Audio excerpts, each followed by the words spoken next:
Hjertelig velkommen til en ekstra episode av Aftenpodden USA. Vi er live i Lillestrøm på NHOs årskonferanse, oppe på mezzaninen eller terrassen over det store lokalet der det hele skjer. Jeg heter Kristoffer Rønneberg, og med meg så har jeg som alltid mine makkere Kjetil Hanssen og Christina Pletten. Hei på dere. Hei, Kristoffer. Hallo, Kristoffer. Er stas å være live? Ja, det er alltid stas. And we have a special guest, so we'll be doing the rest of this podcast in English. James Robinson, you are a political science and a professor at the University of Chicago. You're also a Nobel Prize-winning economist. You won the Nobel Peace, not the Nobel Peace Prize, but Not yet. Not yet. That might be next year. But you won the Nobel Prize for Economics in 2024, and you're the author of the best-selling book Why Nations Fail. We've just heard you talk about some of your ideas here at the conference. We're very happy to have you here to talk some more about current affairs and how they relate to your ideas. So let me start by asking you about Venezuela, because that's on everyone's mind right now. Venezuela used to be a very prosperous state. It's a very energy-rich state. It has a lot of minerals and other natural resources, and it was run in a way that made the country quite prosperous. But then, in the past 25 years, we've seen institutions fail. We've seen the economic turning to a halt. I think the GDP is now 20% of what it used to be. Yeah. The fact that the state has been weakened to that extent, or that the society has been weakened to that extent, did that make it easier for the U.S. to do what they did on Saturday when they didn't invade the country, but they removed the head of state from the country? Yeah, I think so. I mean, I think it's good to go back before Chavismo, actually, before the rise of Hugo Chavez. Hugo Chavez didn't kind of come out of the blue. He rose to power because the previous system was extremely corrupt and clientelistic. The two big hegemonic parties, COPE and Acción Democrática, were very corrupt. There was a lot of problems already prior to the rise of Chavez. So there's a kind of deep history of, you're right. In some sense, in the 1970s, Venezuela was the one country in Latin America that everybody thought was going to escape, basically, and become like North America. But that was already going off the rails before Chavez came to power. But obviously, there's so much discontent. There's 8 million Venezuelans have been driven out of the country. Many people are desperate for change in Venezuela, clearly. And Christina, I mean, we're following this very closely now, as I guess most of our listeners are. If we try to sort of look one step ahead and looking at what Trump might want with not just Venezuela, but with the whole Western Hemisphere, that he's bringing the Monroe Doctrine back to life, or the Donroe Doctrine. What do you see the next step being in this project that he has now started? The Minister of Defense, or the Minister of War, as he likes to call himself, Pete Hegseth, he said, "Welcome to 2026." And I guess it started with a bang. What's next? Well, when you ask me what's next, then you presume that there's a plan, right? And I think but seriously, yeah, it sounds like a joke, but I think that that's part of the problem here, is that we're standing around trying to analyze something from a sort of logical, rationalized perspective, and it doesn't seem like this administration is really run by those forces. It's run by a man who acts on instinct. He totally disregards his institutions. He's set aside a lot of his advisors in the National Security Council and in the State Department. So it's really hard to sort of gauge what the next step is from sort of rational parameters. What he's gotten already is a promise to get 50 million barrels of oil, the Wall Street Journal just reported. So I guess he's gotten something out of this. He's also... It hasn't been confirmed by the Venezuelans, though. Well, yeah. But he's saying that he's saying that they're going to give him a lot of oil. So it's true, yeah. Right? That's how this works. And he has Maduro in prison, and he's parading him around, and so he's already gotten something, and he's gotten a sort of he's built the United States' reputation and his own reputation as a man of action, as someone who's doing what is actually threatening or promising to do, depending on your view. So I'm thinking about the 50 million barrels of oil, and I'm thinking about Mr. Robinson's telling us that we started out as pirates. So it's sort of, yeah. Yeah. But I mean, another next step. I mean, you are the U.S. correspondent currently for Aftenpostens, Kjetil, and normally when we think about Greenland and going to Greenland, it's someone from the Oslo office or the Europe correspondent. But if Trump gets his way, then that might be part of your job to cover Greenland. Yes, I'm going to get to travel to Greenland a lot. Yeah, that's going to be excellent. But it seems like they've changed tax now, that they're not going to take it by force anymore. They're going to buy it, just like Trump said, I guess, back in 2019. Yes, the Secretary of State had a briefing in Congress and said that, well, we're actually not going to invade, we're going to buy it. Which, of course, is contrary to what the boss and Stephen Miller, his advisor, are signaling. But then again, who knows? He said recently that, well, let's wait 20. We have Venezuela now. Let's wait 20 days, and then we can talk about Greenland again. So I guess we're gonna. Usually he says, well, let's wait 2 weeks, and now he says 20 days. So I don't know if that's a signal or something. But I think it's a credible threat of invasion that might induce the sale. Yeah, That's probably it. Yeah. It's a good point. Yeah, when you have a gun pointed at you, it's difficult to say no. But I mean, Dr. Robinson, you write a lot about institutions and the need for institutions and how they preserve societies and help create growth. And one thing is sort of at the local or the national level, but when we look at the US foreign policy right now, it's a very clear tearing down of international institutions and norms and what's been called the rules-based society. When we see how quickly things are happening now, how worried are you about this current state of affairs? Well, I mean, I see a lot of continuities, which was the point I was trying to make in my speech. I see a lot of continuities, actually, between what just happened in Venezuela and the way the United States has always thought about the world. You know, if you think about the overthrow of the Allende government in 1973, think about the overthrow of Mr. Mossadegh's government in Iran in the 1950s, and that was all connected to the nationalization of foreign mining assets, by the way. Think about the invasion of Haiti, the Dominican Republic, the annexation of, Hawaii, Nicaragua was invaded, so there's a lot of continuities. It's like, and during the Cold War, yeah, there was a rule-based order, but there was also a lot of fairly ambiguous commitment to it. So I actually see more continuity maybe than some. So we're looking at the previous period with sort of with tinted glasses on, that we're remembering it differently than what it actually was? Yeah, I think so.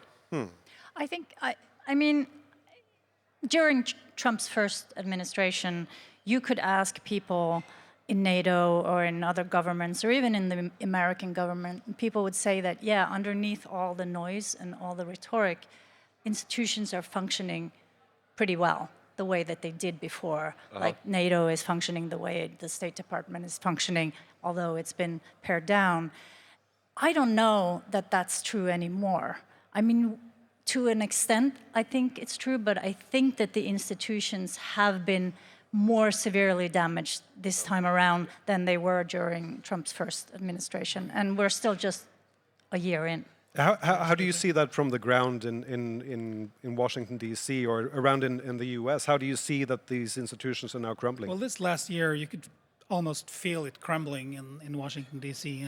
And from the time when they put trash bags over the logo of the USAID building, people are carrying out their belongings from their offices and fired right there and then and there. During the shutdown, I was out in the streets and I talked to this tax lawyer from IRS who was selling hot dogs in the streets. And wearing a suit? In a suit, and a red tie, the Trump red tie, so to speak. And the thing is, the most interesting thing was not that he was out there selling hot dogs, but that he was so afraid to say anything that might be construed as criticism of the political administration. And that's the thing now. The federal employees have always been, have held back, but now they're actually afraid. Yeah. No, I completely agree about the institutional deterioration. Yes, it's been dramatic compared to the first administration. Yeah. And also, I mean, you've talked about, including in an interview in Aftenposten today, about the need for institutions to create innovation. I think you said something like Elon Musk thinks that he's rich because he's such a genius, Yes. but he was dependent on institutions Yes. in order to Yes. gain that wealth and to Yes. get that power. Yes, absolutely. What do you Yes. mean by that? Well, I mean, he is a genius in his own way. He's a brilliant man. You know, he's a brilliant entrepreneur. But his wealth is completely conditional on the nature of the institutions. You know, if you put him in Congo, he couldn't create all that wealth in Congo because he wouldn't be able to write enforceable contracts. There wouldn't be educated people for him to hire. He wouldn't be able to get a proper property right to a piece of land. You know, so his, you know, of course he's great, he's brilliant, but like that would come to nothing without the institutions. But he seems not to understand that. Maybe someone should send him to Congo. Lots of natural resources. Try it out. I mean, Christina, you've been thinking a lot about institutional innovation as well. Yeah, I mean, one of the things that I find really frustrating at this moment is that Europe is sort of buying into the narrative that Americans and the Trump MAGA movement is foisting upon them, right? So they're constantly saying that Europe is in crisis, that it's being destroyed, that the population is being replaced, that there is no economic growth, no innovation, no nothing. And I think narratives can become truth. Yes. If they're not sort of, if someone isn't speaking against it. And I think that's, from what I've heard today, that's what a lot of you are talking about, that Europe needs to do a lot more with innovation and technology and regulation. But we also need to take back the narrative about who we are and what we actually do and the values that we have here. And it's making me pretty angry that other people are allowed to define us in a way that is just not true. Yes. And I think if we act on that falsehood, then that is to our detriment. So I think this is a moment that we also have to be really aware that the narrative is driving a lot of the action here. It's not just the facts on the ground. Yeah, but one thing is narrative, another thing is numbers and facts on the ground. And it is a fact that innovation has been slowing down in much of Europe and that growth has been slower than, for example, in the US, at least in the last couple of years. Dr. Robinson, do you think that these strong institutions that we have in Europe, maybe especially in Scandinavia, that they might be standing in the way of innovation, that they might be too restrictive? You know, I completely agree with this business about the narrative. You know, that was a. You know, I think that, you know, I think if I thought about the United States, the reason that these narratives can get so much traction is because of the underlying problems, because of the underlying polarization, because of, you know, this enormous increase in inequality over the past 40 or 50 years. You know, because of collapsing trust in institutions. And I think here, Europe has huge advantages. You know, you have social insurance. You know, people who lose their jobs get help. You know, they're not meant to feel like losers. You know, they're meant, you know, so you have far more mechanisms, you know, which has stopped inequality rising so much, which has kind of put a brake on this type of polarization. You have different political systems. You know, you have proportional representation political systems, which gives much more voice, you know, than this American system does. So I think your underlying structures are much better. They're much more resilient, you know, so it's more difficult for these very kind of perverse narratives to gain traction. But you're right that they also become self-fulfilling. And I think taking back the narrative, that's exactly the right way to think about it, yes. Yeah. And, you know, I think, look at what Europe has done since the last crisis. They put a lot of money into infrastructure. They've put a lot of money into actually small and medium-sized businesses. If you look at a country like Spain or Greece, they're doing pretty well compared to where they were 10, 15 years ago. And we're not, I mean, I think it's partly also our fault in the media, but it should be everybody's business now to talk about this and to be more aware of it. And And to an extent, I also think that this is actually a language issue, because experts from English-speaking experts, no offense, they dominate so much. The Anglo-American expertise in academia and writers dominate also European discourse. So we really need to rethink all of this and be more aware of it. But it's also, I mean, to encourage growth and prosperity and stability, we need collaboration between nations as well and across the Atlantic Sea. And Kjetil, when you travel around the US, do you see a difference in how you're treated as a European now that the geopolitical landscape has changed? I mean, well, I know they have difficulties pronouncing your name. Kjetil is difficult in English. That's why they call you Mr. Handsome instead of Hanssen. Right. Well, they do. But it's, when you say you're Norwegian,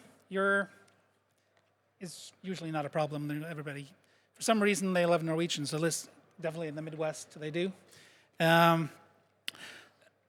And when you talk to them, the MAGA crowd, they're pretty soon to say, "Well, we're not going to send all our money abroad. We're going to stop doing that."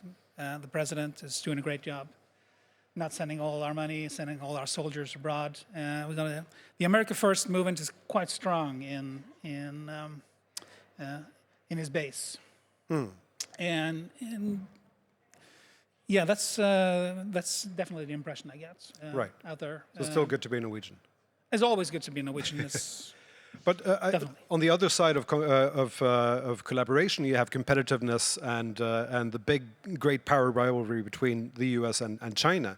And I know you've written extensively about China, Dr. Robinson, and you have said previously that you don't think that their current model can sustain itself because of its political structure. It can't sustain its economic growth.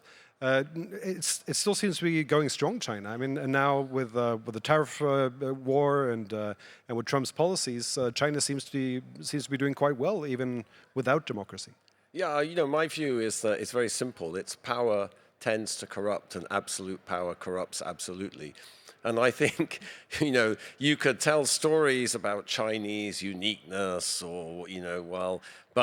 but I think if you look at China's own history, you see that. You only have to go back to the 1960s and 1970s to see that, So I just think, there's no precedent, for having a really dynamic, innovative, entrepreneurial society with a totalitarian political system. I just don't think you can square that circle. I think the success of China was entirely due to allowing the market to flourish, allowing people to do their thing, allowing innovation, kind of withdrawing the state from controlling every aspect of people's lives. But you can only sustain that for so long with that type of political system. I think, in our book, we show in Why Nations Fail, we show there's many examples in history of what we call extractive growth, but it's always transitory. There's lots of different mechanisms that make it transitory. But I think, for me, the big one is absolute power corrupts absolutely. What you see now is a consolidation of a personalistic dictatorship, basically. School children have to learn of the great thoughts of President Xi, and that's only going to end badly. How much time would you give it? Social science doesn't make predictions like that. But I mean, there is a danger to, say that it continues to last for his lifetime. And I mean, he's about 70 years old. He can live for a number of years. 250, I thought. He said he's going to live forever.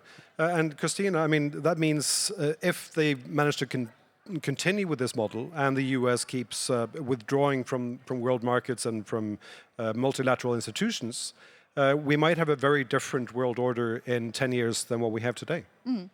I think it's already happening, and I think that the U.S. is sort of helping China out a lot by withdrawing from energy transition, scrapping all of Biden's initiatives when it comes to innovation and developing electric vehicles. Just before the weekend, it was announced that BYD, the Chinese car brand, is now bigger than Tesla. So Americans had a great company. They still have Tesla, but they had the opportunity 10 years ago to take this market, to dominate this market, and they just gave it up. For what? So I think that, it's a paradox, but I think that the way that Trump is running America now, he's actually helping China out a lot, and they would have been in a much worse place if America had been more aggressive and put their money and their talents to this transition. That they should have done it, and they haven't, and now they're backtracking. But still, 40 years ago, we all thought Japan was going to rule the world in the future, and if Dr. Robinson is right, maybe China's not. We're starting to see the end signal for our podcast here, but I just want to touch briefly on the coming year now. Kjetil, you'll be covering extensively the run-up to the midterm elections.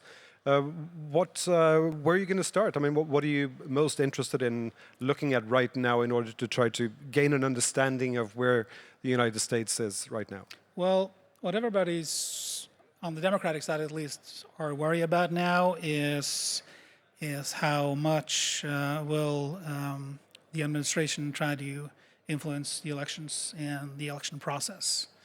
And we all seen it in Texas and California and Missouri.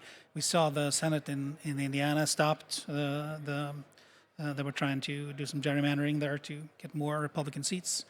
And this is just a run-up. And then comes all the other the questions of voter IDs and such. And I think that's where we're going to have to start. Because if the midterms were tomorrow, it would probably be a landslide for the Democrats. But, it's still 10 months to go, and it might not be that way. Let me end with you, Dr. Robinson. When you write about failed states and how states are dependent on institutions, and then we see institutions being torn down in the United States, do you think the state can outlive Donald Trump? Can it survive Donald Trump? Or is the U.S. in a danger of becoming a failed state? I mean, I think it takes a long time for these things to show up. We're in the middle of this enormous boom in AI, and I think there's a lot of momentum behind that. I think that's going to have big effects on productivity. But like the big picture, if we stay on this track in the United States, the United States is not going to be the world economic leader in 10 years' time or 20 years' time. The institutional erosion of the rule of law, of the state, of the capacity of the state, this kind of completely dysfunctional foreign policy, that's going to impoverish the United States, this antipathy, I mean, one of the big sources, one of the big mechanisms behind the economic success of the institutions in the United States has been this ability to suck talent out of the rest of the world. If you read the Draghi report, how many startups, begin in Europe and then move to the United States because of capital markets, because of, that's going to go into reverse. All that will go into reverse, and that will be a tipping point for the United States economically. Final word, Christina. Yeah, this reminds me of, I'm reading a book about the Renaissance and why the Renaissance happened. And the author says you have to have three things. You have to have wealth, you have to have talent, and you have to have freedom. And only if those three things exist can you get this kind of expansion, this kind of innovation. And I think that's very true also for America. And on that note, I would like to say thank you very much to James Robinson. Tusen takk, Christina Pletten, Kjetil Hanssen. Jeg heter Kristoffer Rønneberg. Dette har vært en ekstra sending av Aftenpodden USA. Dere kan høre alle episodene våre i Podme og i Aftenposten-appen. Og så heter vår ansvarlige redaktør Trine Eilertsen. Tusen takk for oss. Thank you very much.